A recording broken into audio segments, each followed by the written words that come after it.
К нам приехал Паша Мотохелп. Вот.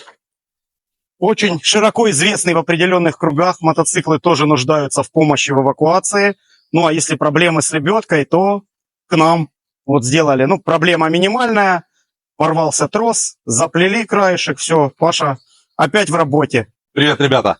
Я приехал в очередной раз на сервисное обслуживание к моему другу и экспедиционных дел мастер по обслуживанию лебедок, который он производит уже много-много лет, занимается этим. Вот пришлось вот заново ТО сделать, чтобы быть опять в строю, чтобы поднимать тяжелые мотоциклы, и воспользовался благодарной душой и отзывчивостью своего друга Дима. Спасибо большое, я очень доволен.